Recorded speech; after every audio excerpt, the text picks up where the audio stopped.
Bonjour, enfin bonsoir, il est assez tard, il est, euh, il est 22 heures. Moi c'est Bradley, je suis tuteur de français aux États-Unis, je suis américain, j'ai appris le français à l'école et j'avais envie de faire ma première vidéo pour vous parler un peu d'une histoire marrante où je me suis trompé de prononciation et c'est un peu ce qui m'a mené à créer cette entreprise de tutorat Teach Me Français pour apprendre aux autres Américains de faire les trucs de la bonne manière pour qu'ils ne se trompent pas comme moi je l'ai fait.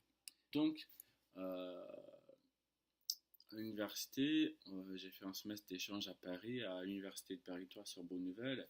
Et la première semaine, après être arrivé en France, il fallait donner une présentation sur quelque chose qu'on aimait. Donc pour moi, c'était le chant parce que j'ai toujours été chanteur lyrique. Donc j'ai choisi de parler de la mécanique du chant, de comment bien chanter, etc. Et pour ça, j'ai parlé euh, du cou. Donc comment utiliser les muscles du cou pour bien chanter, pour produire du son, etc. Le problème, par contre, c'était que jusque-là, personne ne m'avait appris la différence entre ou et u. Et une fois, j'avais même demandé à une de mes profs, bah, c'est quoi la différence entre tu vas bien et tout va bien. Il m'a dit, bah non, il n'y a pas de différence, c'est juste du contexte. Enfin, il n'y a pas de différence de prononciation, c'est la même chose. Du coup, là, je suis en France, je suis devant une salle de classe avec un prof français.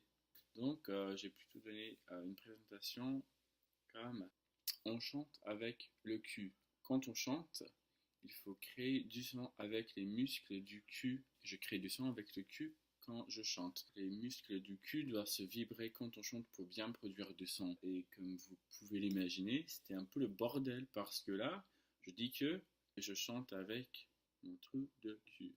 I'm singing with my asshole. Super, super. Pendant 10 minutes, une présentation qui a duré 10 minutes où je pars du cul.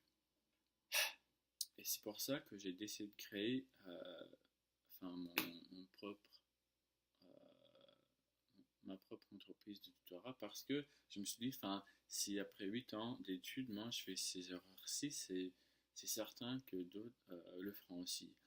Et donc pour moi, c'est important de trouver une manière d'apprentissage qui inclut des matériaux français. Donc, pas un truc en anglais qui est fait pour des étudiants américains, mais non, quelque chose qui est plus FLE, français langue étrangère, ou même des séries de télévision françaises comme C'est mon choix, Meilleur pâtissier, Trouver un appart, etc.